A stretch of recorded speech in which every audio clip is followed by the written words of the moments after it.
Today is May 29th, 2006. I am Sarah Locker. It is a pleasure to conduct this interview for the Dakota Memories Oral History Project in Venturia, North Dakota. Can you state your full name? James Engelhart. And when and where were you born? I was born in July the 10th of 1936, approximately a mile from here. From this very farm right here? Yes. You were born at the farmhouse? Yes, at my grandfather's home, which is about a mile from here. Do you know if there was a midwife present or a doctor? I would imagine there was, but I can't recall any of that because at that time. No, and in the discussion, I don't know, we never did get into it. I knew which room I was born in. I mean, that came up in the conversation, but that was the extent of it.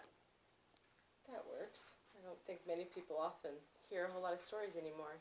People don't often ask, but can you share your earliest memory?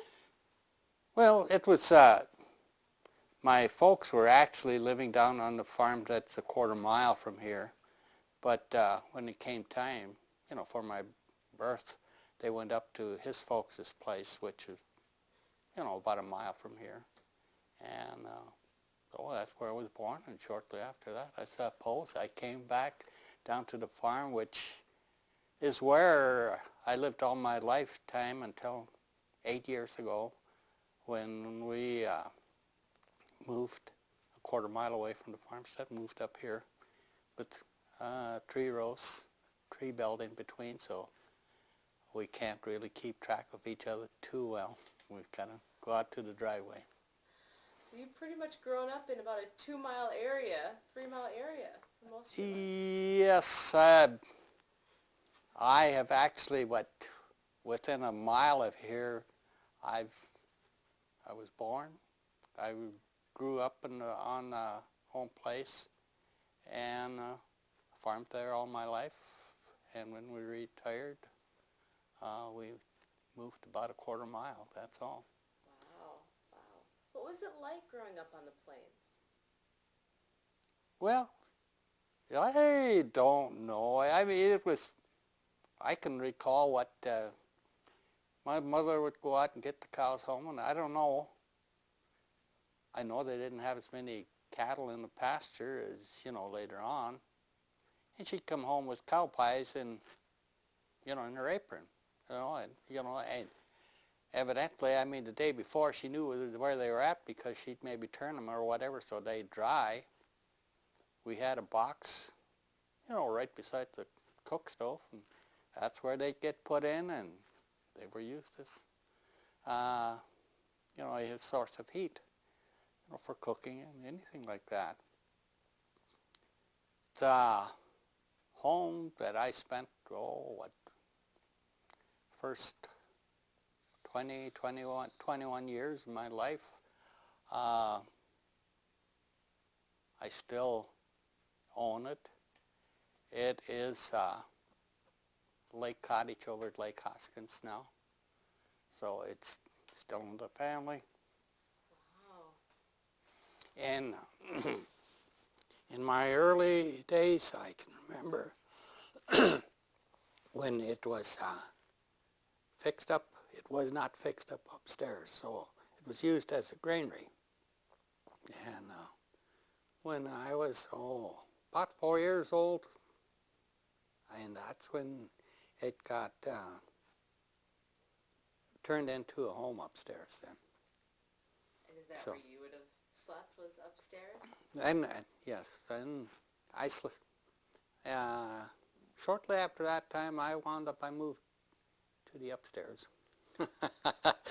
So I had the top floor all by myself. Really? And no brothers and sisters up there with you? No, my sisters were younger and they slept down on the main floor. Yeah, my folks slept down the main floor. And then we had the kitchen area down the basement, which was used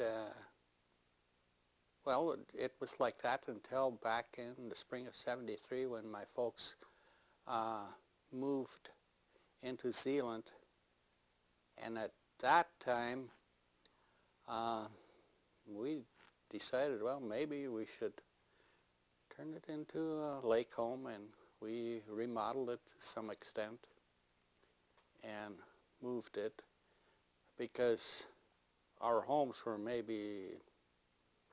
we lived on the farm there from '57 when we got married until '73. We had two homes on the farm. They were maybe about 20 feet apart, so after one home wasn't used anymore, we decided to move it a little further. What were winters like growing up out here? Well, I don't know. I didn't think they were too bad. I mean, what I can recall one winter, like this past year here, we didn't have any snow.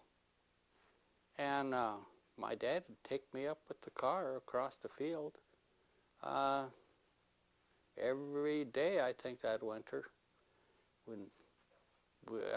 Most of the time I can remember, you know, we needed horses and maybe a sled or whatever, I mean, to get up there. But that one winter, well, there was no snow whatsoever. So my dad had a 1932 Ford car, and that was the transportation that whole winter. I mean, he just started up and take me 3/4 mile up to the school. I think I was maybe one of the closest students to the school. I think just about everybody else maybe had a little further than that. Of course, we were there where, well, of course, we went kitty corner right across the stubble field, so we made a short circuit of it, the system. That's always nice and convenient. So what were the summers like then? Well, let's see, we'd get out, I mean, a little earlier. I didn't need 9 months of school at that time. We only had 7. So, I mean, by, about March the 20th or so, school was over with. So we had 5 months of vacation. And then in the last couple of years, I think, when I went to the country school, somebody thought that we had too much vacation, so we had 8 months. And then when I graduated from the 8th grade and went to high school, they had the idea that we needed 9 months, which they still do nowadays. Adding more time on. Now you said at first that you had 5 months of vacation. Was it really a vacation? Or just a vacation from school? It was a vacation from school. Of course, I was one of those kids, I never minded school. I liked school. I enjoyed it. I said more than once that if I could have made a living going to school, that would have been my occupation, because I really enjoyed going to school. It was one of those things that I enjoyed. And the other thing is what, really I didn't study that much either. I'd get caught sometimes when they'd put a pop quiz in there, and I'd get caught at that. But we'd go through it at class. I was okay. Now, you went to a country school, and didn't you go to school only knowing German to begin with? Yes, when I started school, I found out that there was a foreign language, which was English. And of course I was fortunate. My first instructor for the up to Christmas that year, you know, knew German. So by the time he left for the service at Christmas time, I was versed well enough in English that when my second instructor that year came on, we got along, because that instructor didn't know any German. And of course, that instructor happens to be married to my aunt at this time, so I get to talk to him every other now and then, and he still remembers. Maybe of some of the things I pulled, I don't know. Such as? Oh, well, we were generally pretty good terms. There was only one incident that I can remember with one of the instructors, the teachers.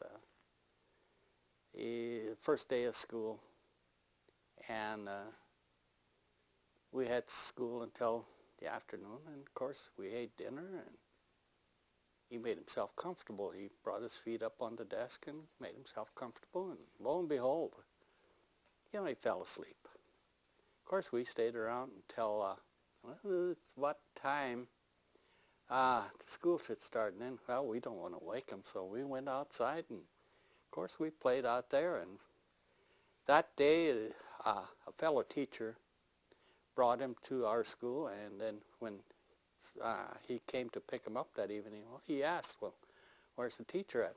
Of course, we told him, he says, he's inside, he's sleeping.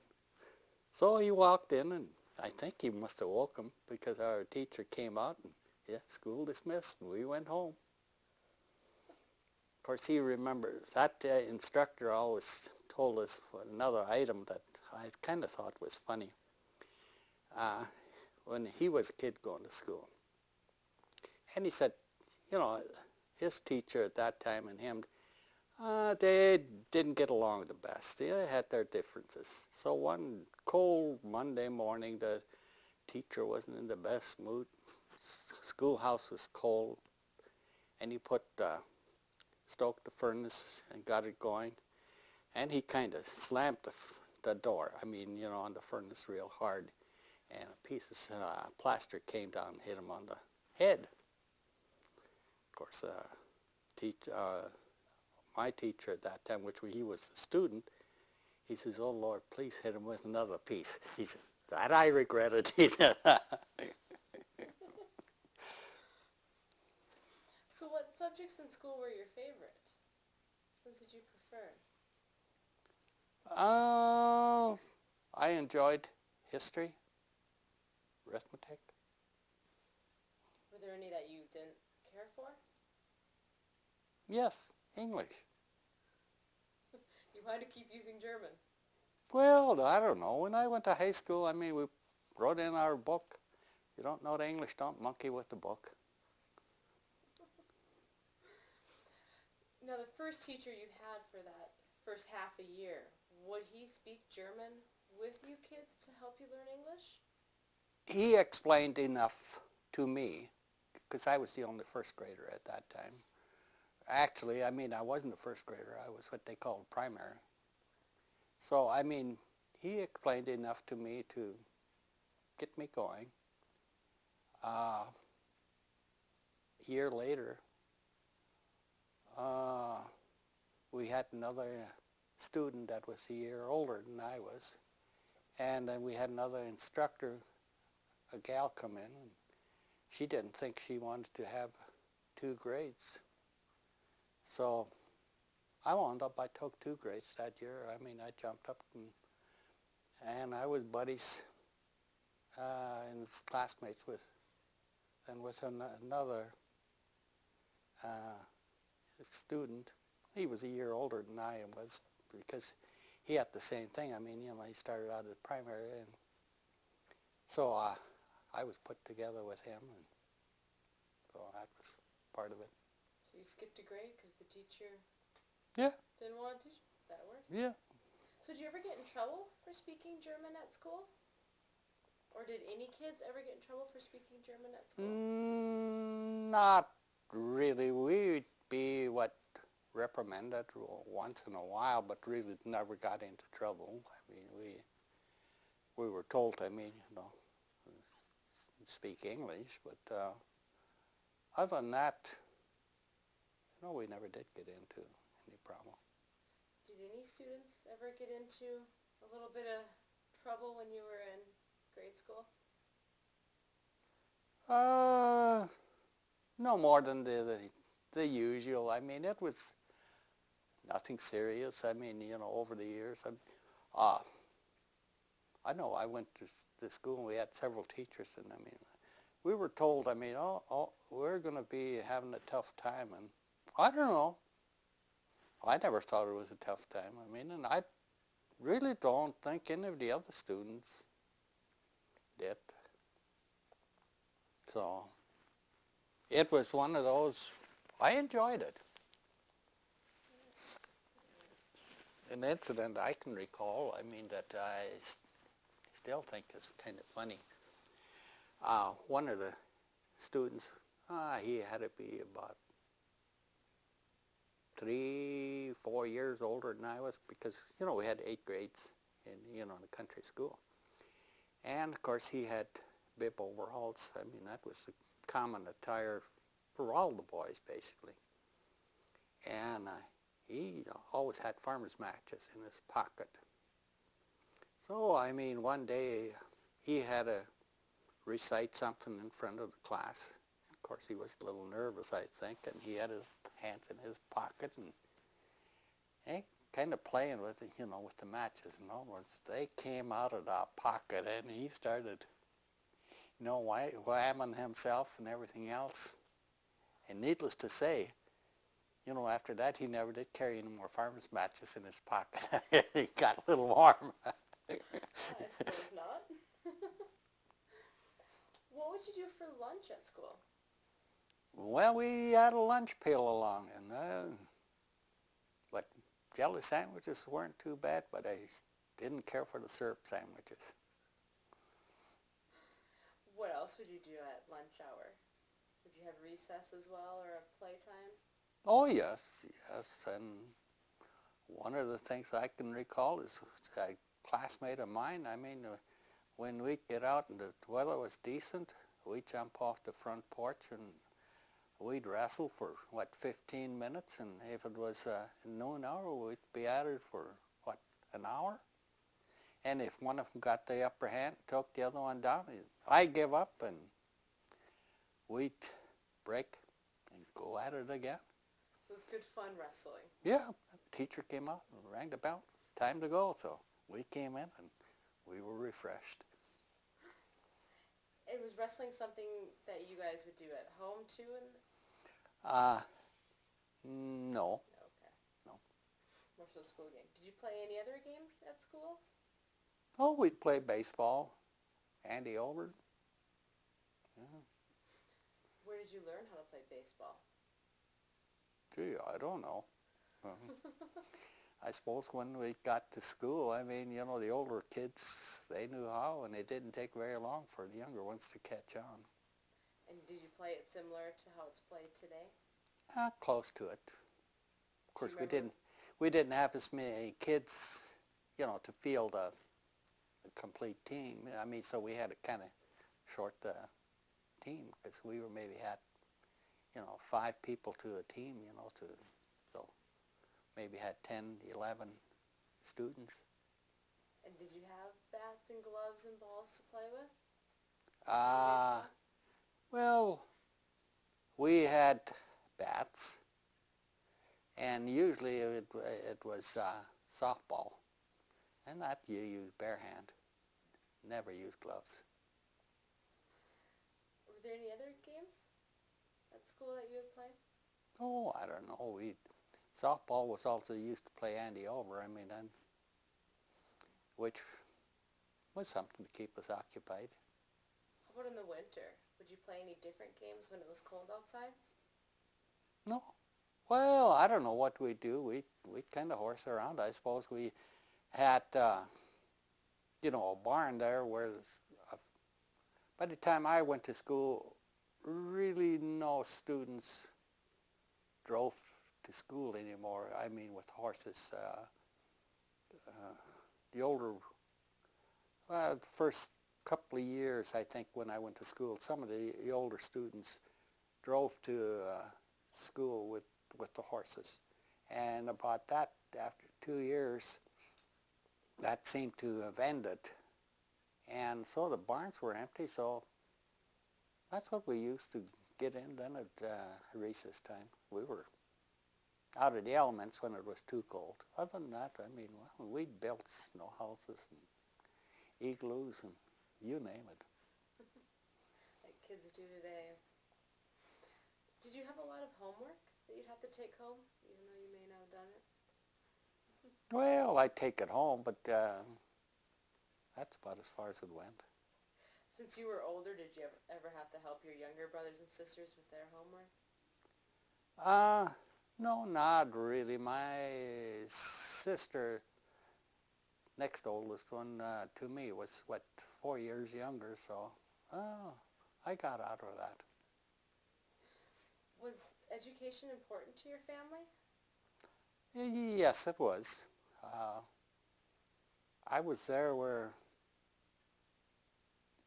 the country kids at that time, I was when they started going to high school. So I knew a fair amount of kids my age that never did go on to high school. So it was a turning point, and within kids that were about 4 years younger than me, it turned around and basically everybody went to high school. But when I started high school, out in the country, I'd say maybe half of them never went to high school. Okay. But your family wanted you to go to school. Did all your brothers and sisters also go into high school? Oh, yes. Yeah. Let's talk about your family a little more. Did you ever know your grandparents on your father's side? Oh, yes. Yes. My early years, I mean, they only lived about a mile from our place. And then they moved to Zealand when they retired. They lived there for maybe a year and a half. And then, don't ask me why, but they thought they wanted to get into the big city life, and they moved down to Aberdeen. And of course, I mean, we'd get down there on occasion, and so I knew my grandparents on my dad's side, fairly close. And my grandpa had come out, from the town. Yeah. He was always interested enough in farming that he'd have to inquire about how much this costs and how much that costs, so that he'd keep up on it. We'd get down to Aberdeen and we'd stop at their place. And of course, my grandmother died about 10 years before he did, and he was a widower for about 10 years. And we'd get down there and, we can't find Grandpa. So we'd stop by later on, and finally, we'd always catch him, he'd get at home. And then he'd have to say, he just had to go to the funeral this morning. Them old people, they die, So he never considered he was an old person. And he'd, after, that, he'd move down, go uptown, and he couldn't see too well. So, of course, that's maybe, he could see a little better than I can right now, because he was able to drive a car. Or anyway, the police told him, listen, this street, you've got to keep off because of your eyesight. Oh, he says, I can only get there, going by this street and going out that street, and that's the way I get around. And, I don't know, I think he was about 85, and some of the kids, his kids, decided that they thought he should move into a home, a nursing home. So, okay, he let himself be talked into it. He went in there for, I don't know, about 3 weeks or so. And then he went and moved back to his house. And he went and he paid for another month, but he never used it. He says, that's for them old people. He didn't need that. And I think the last thing he remembered was he was driving down the streets of Aberdeen. He stopped at a stop sign or a stoplight and never took off. And that was the last day, he could remember, I think, on this earth. So, What were their names? Lawrence and Catherine. My grandmother on that side, her maiden name was Glut. How do you spell that? G-L-A-T. Okay. You obviously got to see your grandma and grandpa a lot while growing up. Did they ever share any stories of theirs? Actually, I should ask, were they in Russia? Were they the ones that immigrated here? Yes, they were in the Odessa area. They didn't mention too much to me specifically. I mean, all I can remember is, they said, how tough they had it, when they immigrated, into this area, which on the Engelhart side, my grandfather came here in 1900. And I believe my grandmother, Glut, I think she came about a year earlier.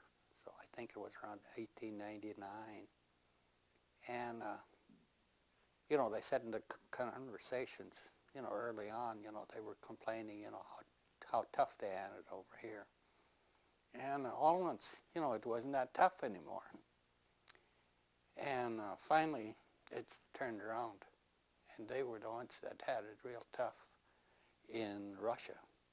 And then they lost contact with them, I imagine, in the late teens, when they were basically all shipped to Siberia, and we don't know how many survived or if any of them survived with that trip.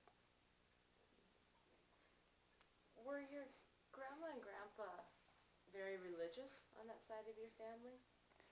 I think they were. Why do you think they were religious? Well, they kind of, carried on their religious life, and where we were at here, they had, about 15, 16 miles to go to church, and they made that trip in the early years, by horse and wagon for years. And that was in the wintertime, too. Didn't matter, they would make it there. Yeah, they had a horse barn out by the church. And that I can remember yet. It wasn't used for a horse barn anymore when I can recall, but I'd go to catechism, over the summer. And, we did find what you call them little striped cats in there. And, they always say, they don't smell. Well, that isn't quite true, because we caught some of them, and I was one of the younger ones at that time. I was, I don't know, 7, 8 years old. I was a little on the dumb side, I suppose, too, so we caught a couple of them, played with them. And I'll tell you what, the rest of the students didn't want us too close for the rest of the day. So Yeah, they do have a little bit of a smell then. Yeah. How many children did your grandma and grandpa Engelhart have? Oh, there you caught me offhand. I don't know. I'm thinking around 11. Maybe about, I think 11 of them that lived. 2 died in infancy. 1 died and was born dead. And another one was, I believe, about 3 years old. All the others made it into adulthood, and I think I could name them, but I mean... If you can, go ahead. Well, we'll start out with, there was, heck, now you've got me. Sylvester, then there was Bill, and then there was John, and then there was my dad, and then there was George, and then after that there was Sebastian, and then there was Phil, and then there was Katie, and then there was Joe, and the two that died in infancy, I wouldn't be able to place them just where. So your dad was born closer, he was one of the older kids. Yes. So did you have aunts and uncles that were a little closer to your age that you would have played with on that side of the family? I've got one uncle on that side that is 8 years older than I am. Okay. So that's the youngest one. Okay. So there is still a little bit of an age gap. Yeah. Okay. But I do have in the Engelhart family one uncle that was younger than the cousin.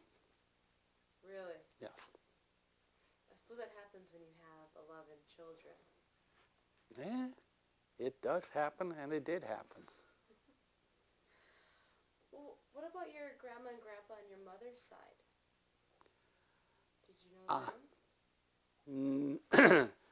No, well, okay, I take that back. My grandmother died 6 years before I was born. So that was kind of hard to remember her. Mm-hmm. My grandfather, yes, I can remember him. I mean, he was basically in the area all his life. On the Sundays, I mean, being that he was a widower, a lot of times after church, my folks would stop there after church and, and they'd be visiting. And then later on when he moved into New Zealand, then it was still one of those things that, after church Sundays, they'd stop. So I got to see him basically just about once a week. What was he like? Kind of a quiet individual, more or less.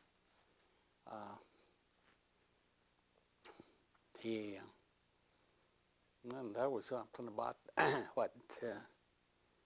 like kids can't have alcohol. Well, I always, whenever, I don't know just how old I was, but we'd come to his place, and I don't know, when I was from about 5, 6 years old, Sunday, he'd come with that muscatel, and he'd give me a little bit, and I dreaded this stuff. And to this day, I still don't care for it. What kind of a drink was it? Muscatel, which was I always said it was a cheap grade of wine. Oh, okay. I've never heard of it. If I'm right, I think Muscatel, the bartenders say that you can't get that anymore, but another one of the cheaper ones that was close to it was port. Okay. And I think they can still get that. Mm-hmm. So. Interesting. What was his name? Adam. And Adam's, his last name? Meyer. Okay. And then I-E-R or M-E-I-E-R? M-E-I-E-R. And his wife was Rosalia, and she was Lacher. Her maiden name was Lacher. I can spell that one. You can? Did that Grandpa Meyer ever share stories about Russia? Or what it was like? No, he didn't. And one of the reasons for that was he came to this country with his folks, and he was about 1 year old. So I think his memory was very limited about Russia. Probably. So they came over, to this country, I believe, right around 1886, I think. So they were one of the earlier ones in this area. You see, as my grandpa Engelhart, he came over as a 21-year-old. So he had memories of Russia, which, that was on the Meyer side. It was one generation earlier that they had come over to the country. Was your Grandpa Meyer a religious guy? I think he was. He used to, lead the rosary in church quite often. And, so I think he was kind of religious. And one of the things that I could recall about that time, when we had church service and Mass, I was a Mass server, I think, for, I don't know, I suppose 7, 8 years. One of the things I can remember about years ago, I used to do double duty. The parishioners used to say the rosary during the church service, and we'd be up there helping Father with the Mass. It's all around helping out. Now, did you ever have a favorite aunt or uncle when you were growing up?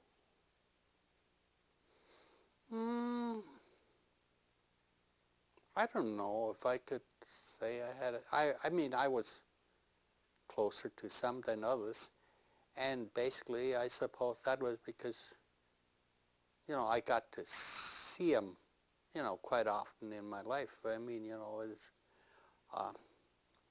the Engelhart side, my Uncle George, he was within a mile of our place, so, I got to see him on a regular basis. And then on the Meyer side, I had 2 uncles that lived awfully close to us, too. One of them lived, a mile and a half, and the other one lived, a little further. But so, I got closer than them because of the proximity to where they lived with us. And you said you got to see him more often. About how often would you see him? Would it be about on a weekly basis? I imagine I'd get to see him, on a weekly basis, or, even more than that. With my uncle, George, my dad had some equipment on that they owned on a share together, and so it was, on a fairly regular basis with some of that stuff, that you get to see him. We'd be up at his place, or he'd be down at our place maybe every other day or so. It's nothing uncommon, you'd see him on a regular basis. Now, on the Meyer side, it was one of them, Frank, he was a mile and a half from our place, but, his farming operation, we never had anything, with him, so maybe get to see him once a week or so. Would you ever have large family gatherings when you were growing up?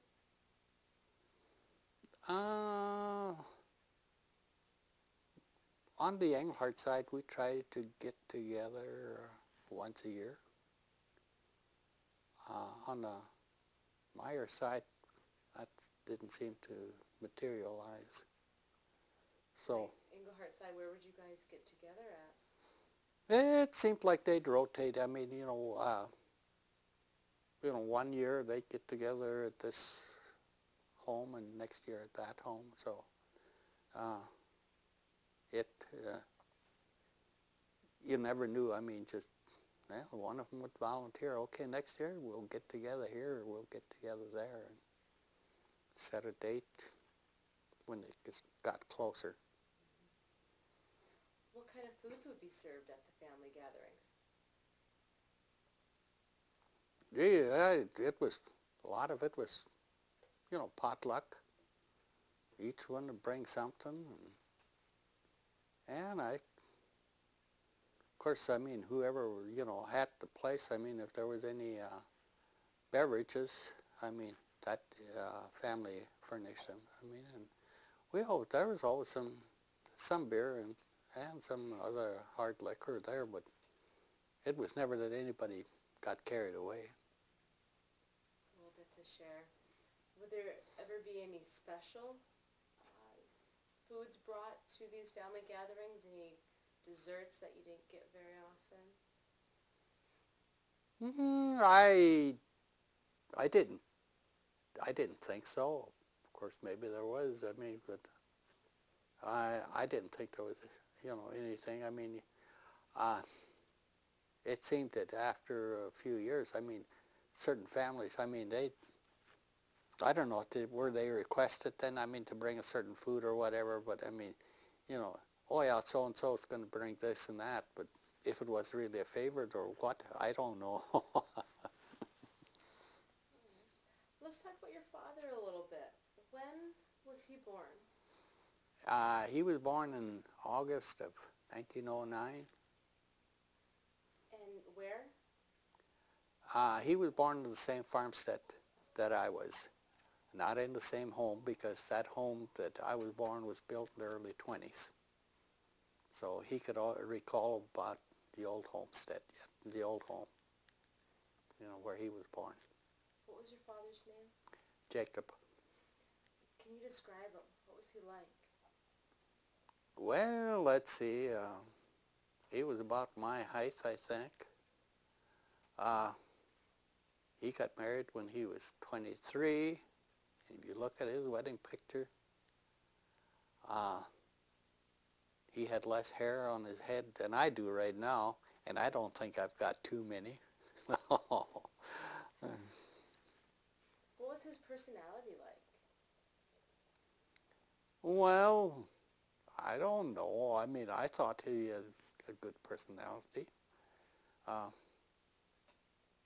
At times, my mother didn't think that was the case, but she looked at it maybe a little differently than I did.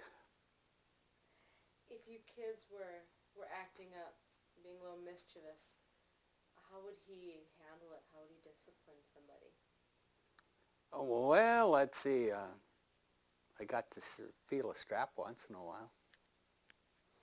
So Was he it stricter? didn't happen that often, but I did on occasion, but not very often. I mean, if that happened, I mean, we knew we had pulled something and that it wasn't supposed to be, and we were warned about it beforehand not to do that. Would he discipline you more often, or would your mother? No, he was basically the one, I think, that was kind of disciplined. How would he express his love for his children? Gee, I don't know. I mean, I thought always kind and considerate to all of us kids. I mean, well, on occasion when he wasn't, I mean, it was of trying to put us in line. I mean, we had overstepped the boundaries, and basically we knew it. I mean, too, that we were out of bounds. How would you describe your relationship with your dad? I think it was a fairly good relationship because I grew up, there, got married, and then we lived homes 20 feet apart. So it had to be. And so, I mean, we were in the same farmstead until 73 when they moved to town. And even after he was moved to town, he would make, during the summer months, just about a regular trip out to the country every day. He was never one to be out at 6 o'clock or anything. He usually got to be, like 9 o'clock in the morning or so, and here comes his pickup, and he'd eat lunch with us, and he'd always be gone, by supper time, he'd be at home. And if it on occasion, that he wouldn't be at home at supper time, my mother would call out and, well, what's going on? Because, Dad isn't home yet. I'd say, well, I don't know. He left at 2 o'clock this afternoon. Oh, then he got sidetracked again. So, well, okay. So he'd come home a little later on with the phone ringing. Yeah, he's checked the pasture. And, oh, there's a wire off here and a staple missing there. And then on the way home, he'd stop at Pete Welderson, of course, and then all time was lost. So by the time he got home, it was late. Being the oldest boy, did you work with your father a lot on the farm? Did you help him out a lot with the chores? Well, yes. That was, I was, by his side, basically, until I was middle-aged. Do you have any favorite memories from you guys always spending all that time together that you'd like to share? Some stories. Well, I suppose, when I was a little kid, we'd be out in the wintertime. Of course, I'd get cold, and then, yeah, I've got to go inside. My hands are cold, my feet are cold. He'd kind of look at me, what, you're cold? Yeah, well, then get in the house. And then, for a few years, all once, I got there where I could take quite a bit, and, he was like that too. And all once I see he aged a little bit, all once, yeah, he says, I've got to go inside because my hands are cold, my feet are cold. So it made a 180-degree turn, and of course, after he was gone and I stuck around a little longer, the same thing happened to me. I started getting cold in the wintertime, a lot quicker than my sons did. Do you have any stories of being out in the field that you remember, or dealing with the animals, or? Well, I was one individual. I was around livestock most of my life, but that doesn't mean that I really enjoyed it. I just considered that I always told people I did it for my health. They'd aggravate me enough to keep the heart going. And I suppose after I kind of got out of it, that's maybe why I had to have bypass surgery. They didn't aggravate me enough anymore. Did your father ever experience any hard times on the farm? Crops that didn't come up, or low prices? Well, low prices, they bothered all my lifetime.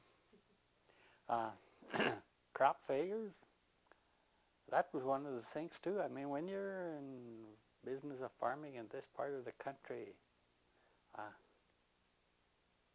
I don't know if you expect it, but it will happen on occasion, and you better be prepared, for it, because that's going to be a way of life. It'll happen. You get, good years, and you get the poor years. And this even happened while you were growing up on the farm? It did at that time, and it still is. How did your father handle it? How did he prepare for it? Well, I suppose when you've got, good years, they're supposed to be the ones that carry you over the tough years, and that's one of the things I think that has to be done.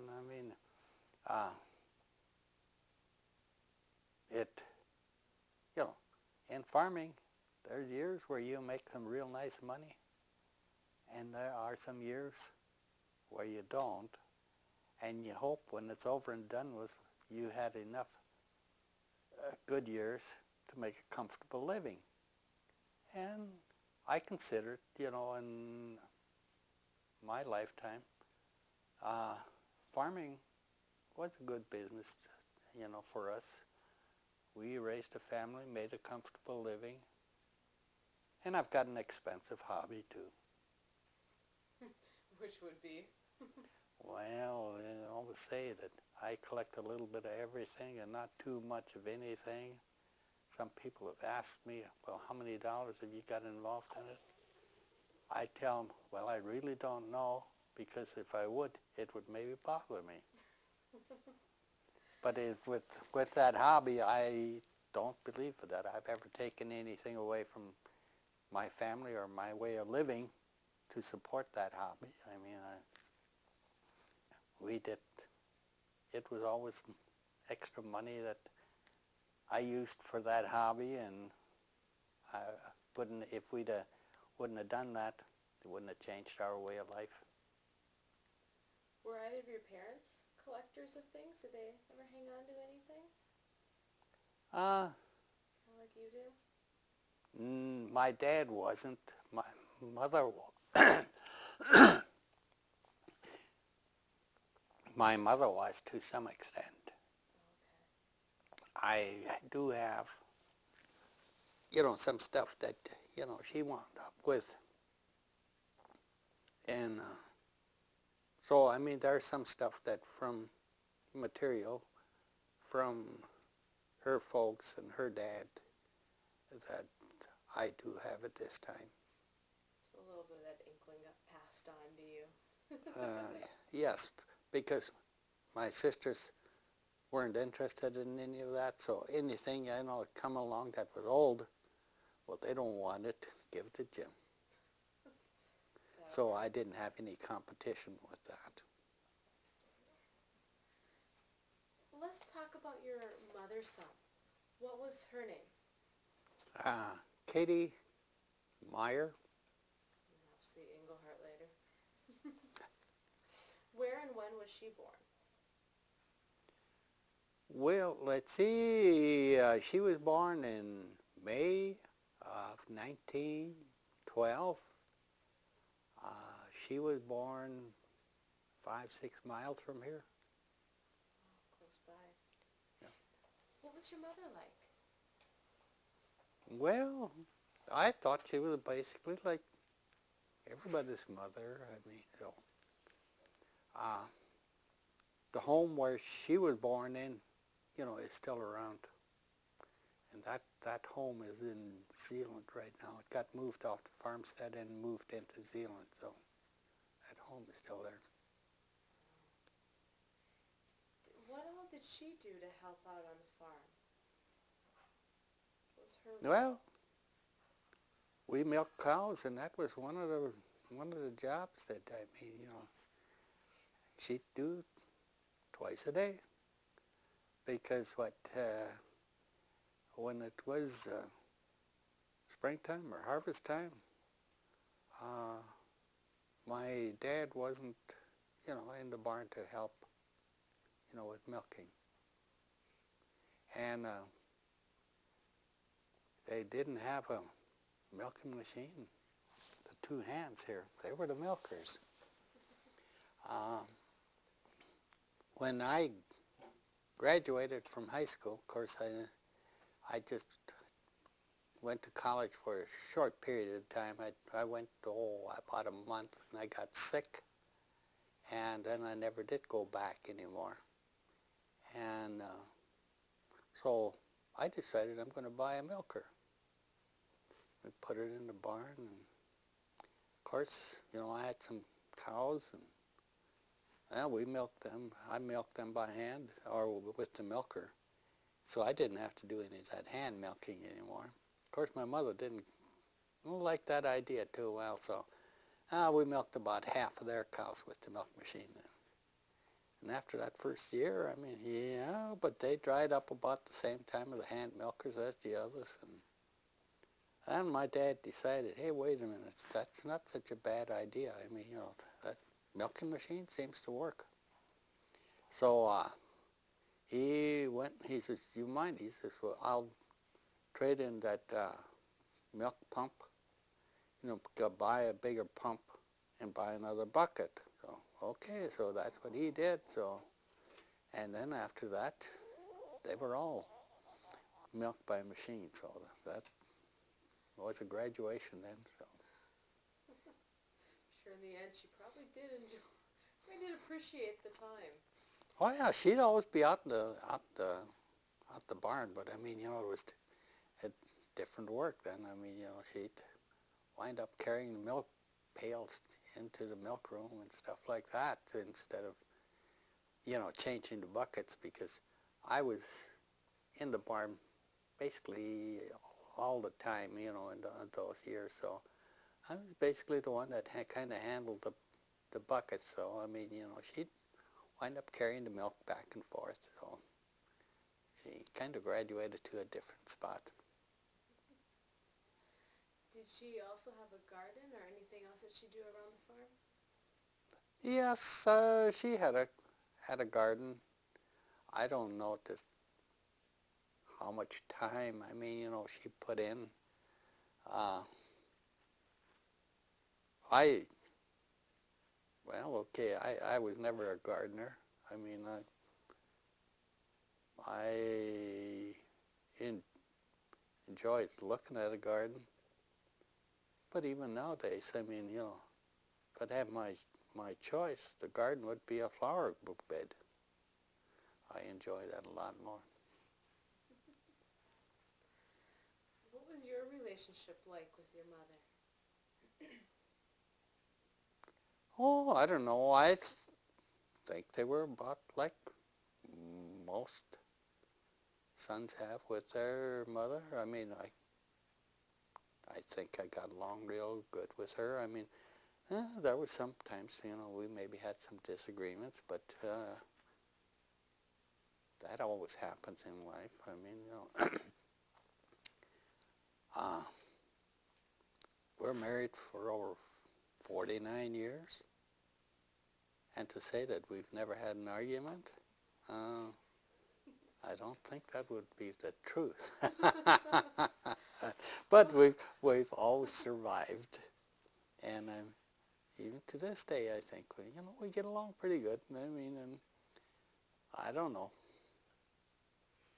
If you kids were acting up a little, how would your mother handle it? How would she discipline you? Well, her idea was always, I'm going to tell Dad.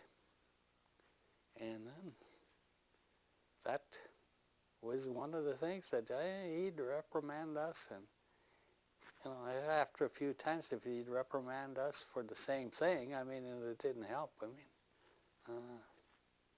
he'd, you know, once in a while, you know, on occasion, I mean, you know, he'd use a strap, I mean, you know, which wasn't that often, but sometimes, you know, we just thought we could get away with it and tried it too often. Do you have any favorite stories of your mother to share?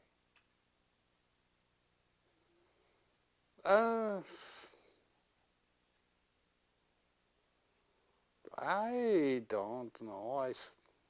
Right offhand, it's kind of hard to pull any favorite story, you know, from it. Well, how good of a cook was she? Oh, I thought she was a real good cook. What was your favorite meal that she would make?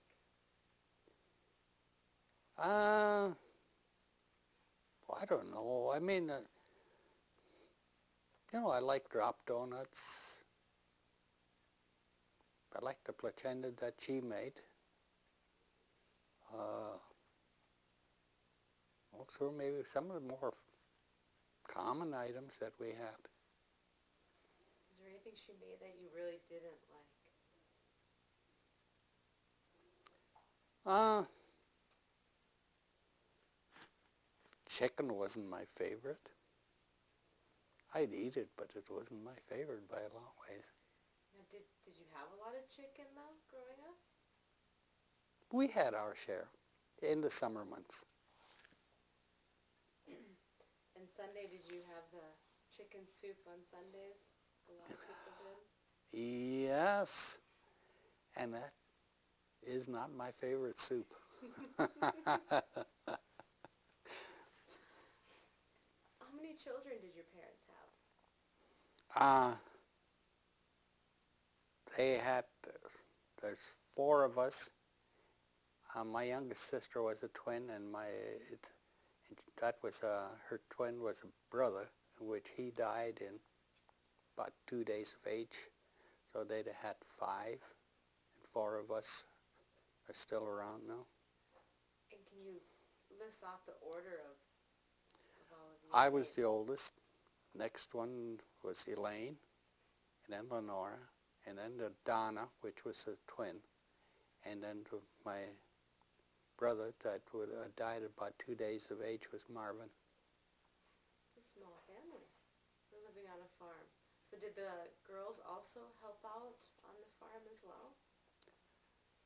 Not too much, being that I was the oldest one and I was, around all the time, so they didn't get involved in it that much. So since you had had a few sisters, would your dad help out in the house at all? Not too much. He didn't help in the home that much. Each had their own spot. It's about like what I've got, 2 sons, and of course, when they were 11 years old, they'd be out driving a 4-wheel drive tractor. And at one occasion, and I suppose my, Jim and Ken, and they were maybe 16, 17 at the time, and I told my oldest son, Ken, I says, you go out and you seed, this piece of ground. He kind of looks at me. Well, how do you do that? I said, well, you go out and seed it. Well, he says, Dad, I've never seeded. That's not my job. So I was reminded, each one of them, Jim, the youngest one, he always did the seeding, and Ken, the oldest one, prepared the ground, and did that work, and neither one of them ever went over those bounds. I never gave it a thought until he said, well, I've never done that, and oh, wait a minute, yeah, that's right, he never did seed, here he was maybe 16, 17, but that was one piece of equipment he just didn't operate because his brother always did it. So your role then, when you were growing up, would have been mostly helping out in the barn and also in the fields, getting the fields ready and planting. Yes, I was along with all of that. And then the next oldest sister, what were her chores? What was her role? Well, they were out, in the barn, but not that much. Very little field work. On occasion they'd get out, to a field, but not very often.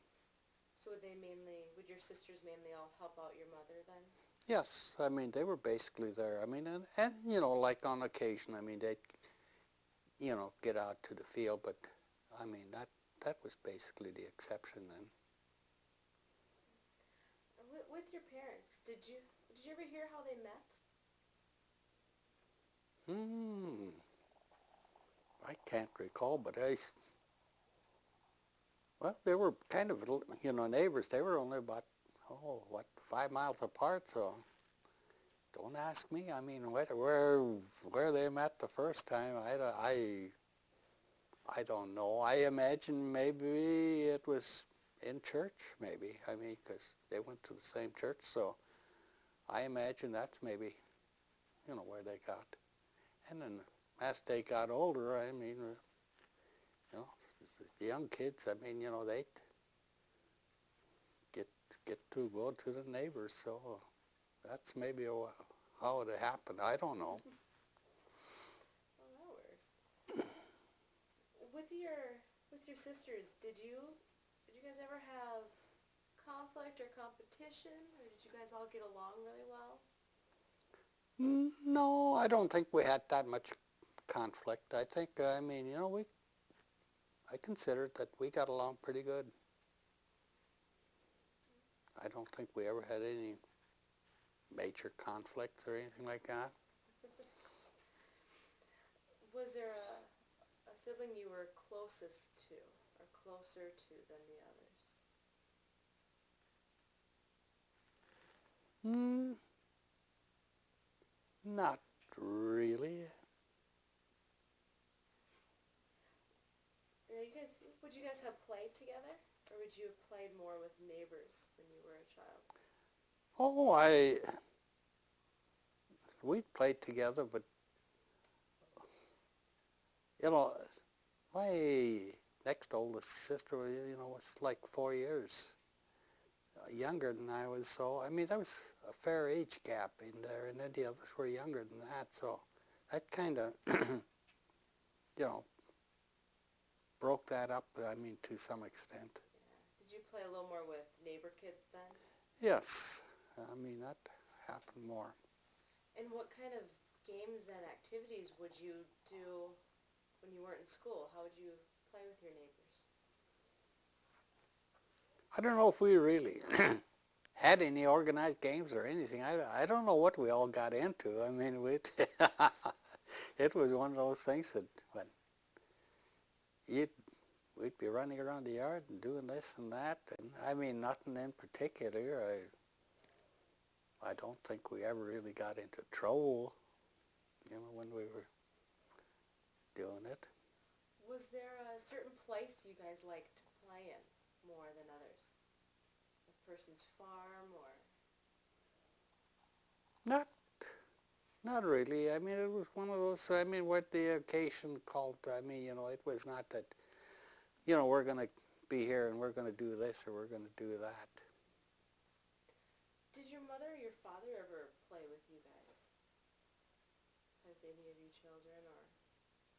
I can't recall that they really did. I mean, on occasion, yeah. I mean, we'd get, play ball or something like that. But other than that, no. Did you ever go hunting as a child? Not too much.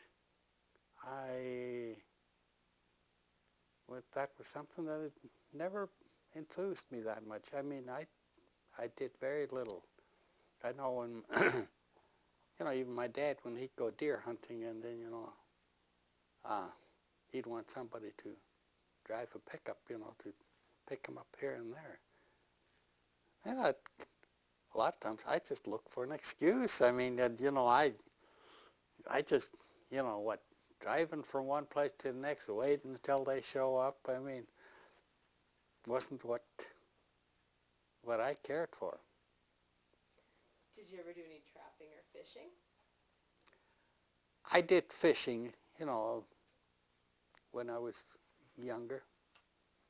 Where did you have gone fishing at? What? Where did you go fishing at? Hoskins Lake, and we'd catch bullheads. We'd catch a few perch. But it was quite a few bullheads at that time. And would you keep the bullheads to take Oh, them yeah. home and eat them? Oh yeah, if you caught them in the springtime, the bullhead isn't a bad fish if you catch them right away in the spring when the water's cold and everything. After the water gets warm, then it's something else. What would you use as a fishing rod? Bamboo pole. And then for the line and the hook? I don't know what kind of line we had, but in fact, I wonder that bamboo pole, if I couldn't maybe even find it. I might even be able to find it. You might still have your old fishing pole. Might be. I can get Monty to come along. I mean, I know exactly where it's at if it's still there. That would be neat to find. That would be very interesting to find. As a child, did you have any superstitions or scary stories? No, I mean, there was not too many things that scared me. I mean, I was one of the individuals, I mean, we'd get together, somebody would tell a scary story or something like that. Some of the kids would freak out. Didn't bother me. I mean, I was one of them that it just didn't bother me. I mean, it's just like, height. I mean, a lot of individuals, they're scared of height. I really wasn't. when it come, I'd crawl up top of the windmill and do whatever chores I had to be done. I know one time, the gears broke in the windmill. My dad bought another windmill, that was up. He asked the individual if, who could get those gears. And the individual said, yeah. So I was the one that went up on the windmill, sat on the tail and pulled out the gears, crawled up on ours and put them back in. And then my dad went up and he poured the oil in. Now, I don't know why I didn't get that job. I mean, so basically he wasn't scared of, of height in his younger years or working years. I mean, he wasn't scared of height either. Did you ever have a favorite song or a favorite rhyme as a child? No, not that I can say. Did anyone in your family sing or play musical instruments? No, not really.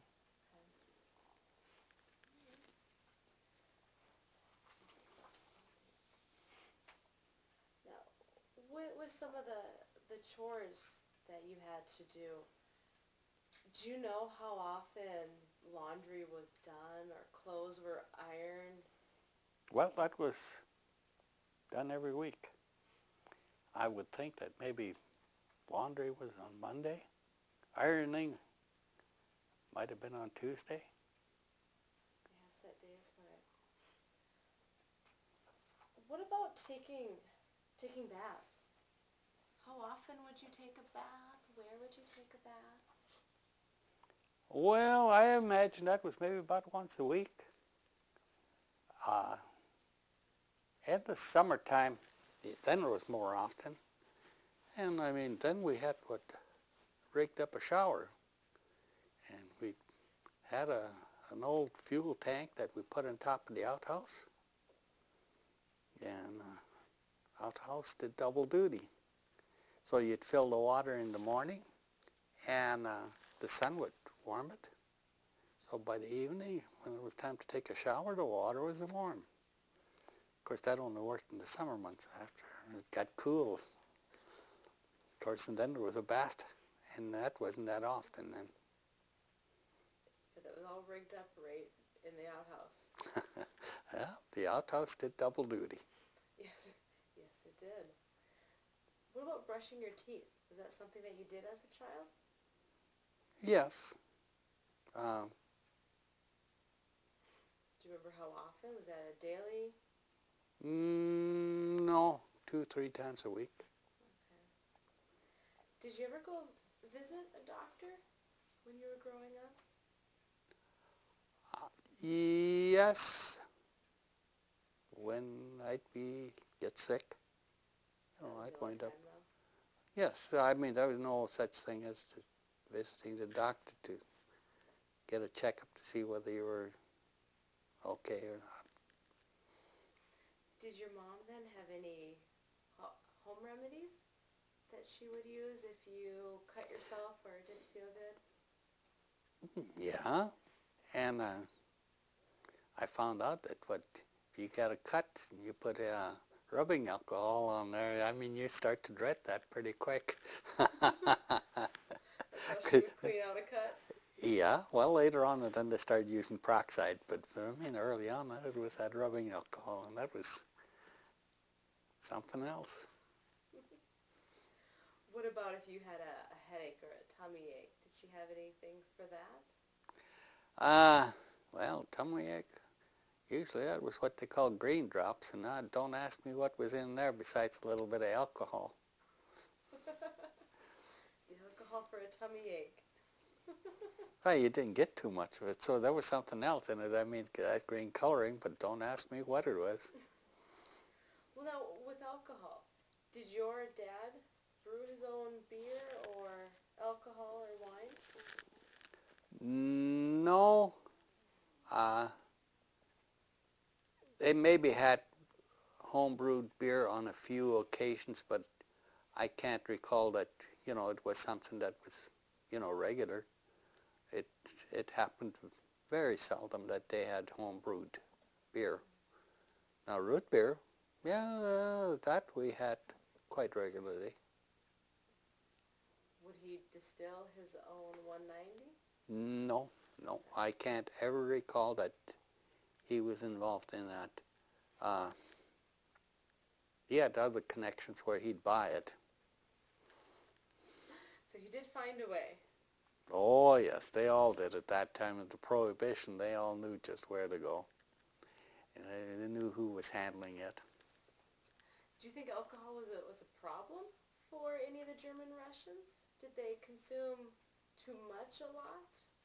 Or did they just consume once? I don't think it was more of a problem at that time than it is now. There were some that, consumed it in excess, as there is, now. But when you look at the percent, I don't think, there was a greater percentage of them that, had a problem with it or abused it. Do you remember anybody in the neighborhood getting in trouble for making their own alcohol? No. Of course, by the time, I was born, I think Prohibition was over with. So, after Prohibition was over, most of the stills were out of the area then. There were still a few of them that did it. For the sake of doing it, I suppose. But they wound up. It was cheaper to buy in town. Than to brew your own. Makes sense. Now, you did live on a farm, but did you go to town at all? Tuesday nights and Saturday nights. Even as a child? Oh, yes. That was the big days. Tuesday nights and Saturday nights at Venturia, they had the wooden sidewalks. We'd walk down wooden sidewalks, and I hear that later on when these metal detectors came along, a few of them, they made a occupation of going over the sidewalks, and surprised what they found. And no big amount, but they'd find pennies, nickels, dimes, even some quarters.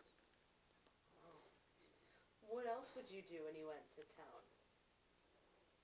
Well, I don't know. We'd basically be in, they had cafe, and that's where we'd be in, Were there a lot of people that would come to town on Tuesdays and Saturdays? Well, if you weren't there early, you parked way out in the boat docks. You had a couple of blocks to walk sometimes to get to Main Street. It seemed like when you drove in, at that time everybody had, cream that they took along and eggs. And it wasn't even the idea to drive up, to unload that. There was a few cars ahead of you always, that were unloading. And as a child, would you play around in town? Would you go play with other kids? Would you stay with your family? I don't know. It seemed that, we'd get together, kids about our age, and the women, they were in the grocery store picking up groceries. My dad, he had other chores to run, and after that they'd stop at the bar to have a couple of drinks. And like I say, at that time, the cafe area was in the front, the bar area was in the back, so there was really not a big dividing line. I suppose the number of people that were in there kind of dictated where you were at. So sometimes if the bar was full, they got way out to the cafe area, and the other way around it. Sometimes, early in the evening, the kids, get into the cafe area, and they'd kind of take over half the bar. So then as the men would get done with their work, they pick up repairs and other stuff, they'd come in there, and That would push the traffic the other way. Do you think there was a difference between those of you from the country and those people that lived in town?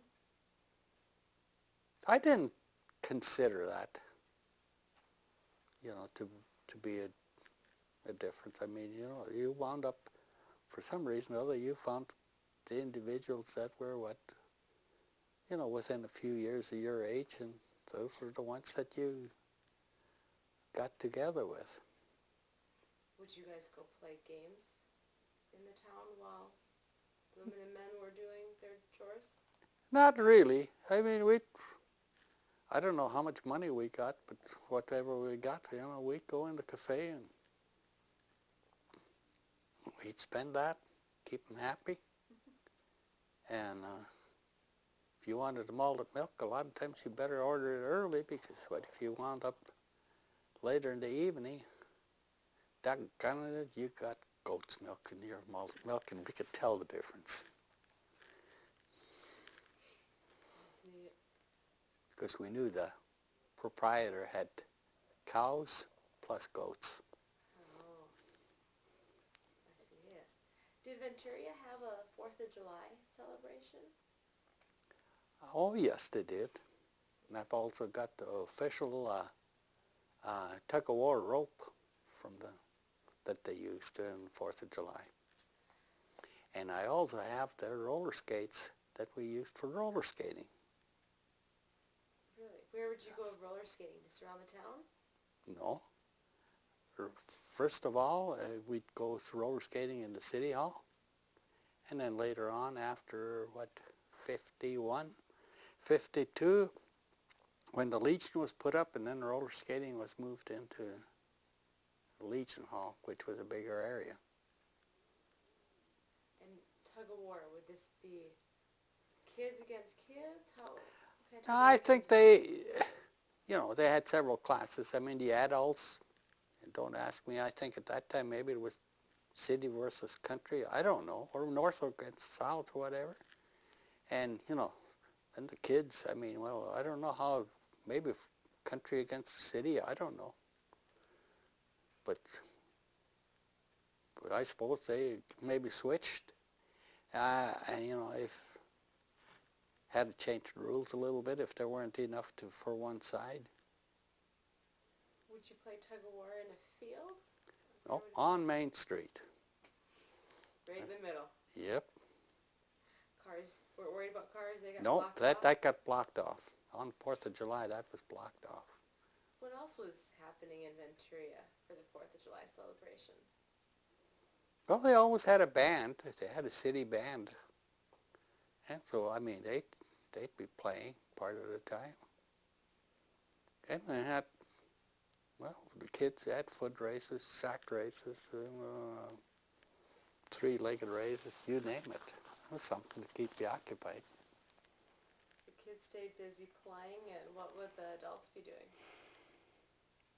Well, I suppose they'd watch the kids play, and catch up on the latest gossip. Were there fireworks at the 4th of July? Later on, the later years there was.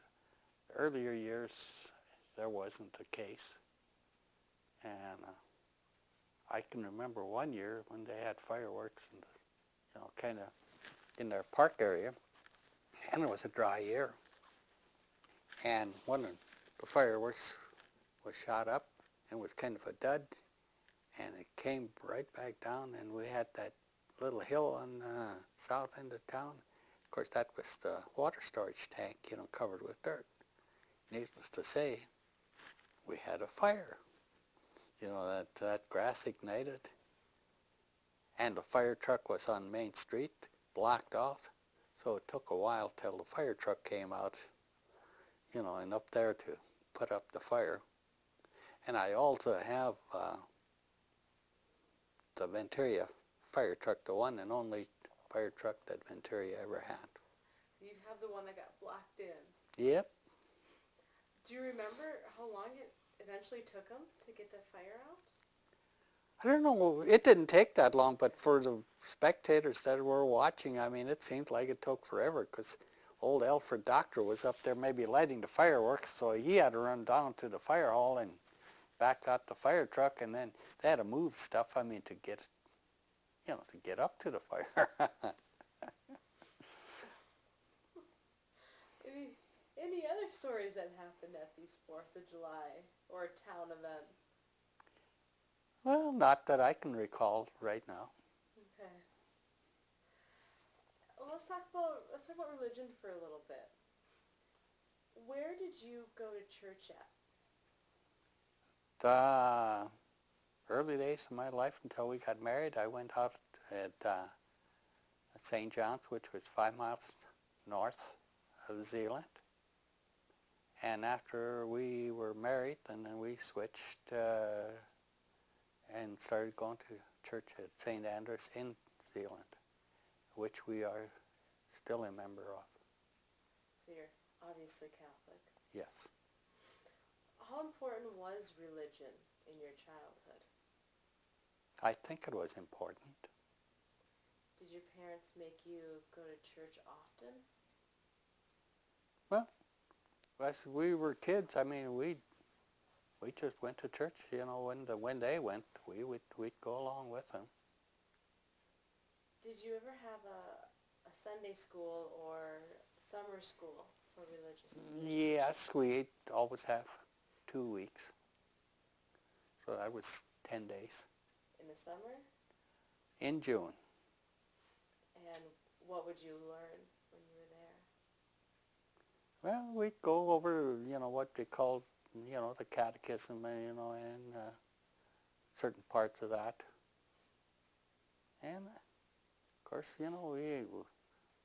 we had recess just like in the public school, and we maybe got into more trouble there than at public school. Can you tell me about a time you got into a little bit of mischief? Well, like I say, we had a barn there, and we caught them little striped cats, and I mean, that got us into a little bit of mischief. And I think we wound up doing more teasing and stuff like that there than in public school. I mean, in the country school. I can't ever recall that went on, in the country school. Were you ever able to ask people questions about religion? No, yes. Were you able to ask your parents, or was it the teachers or the priest? We could ask, the priests, the sisters. They were the ones that usually ran the vacation school, for 2 weeks. And of course, I mean, we asked my parents too. Did you pray a lot at home?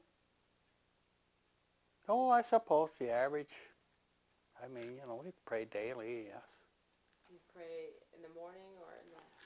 Yes, we'd have a short prayer in the morning, short prayer in the evening.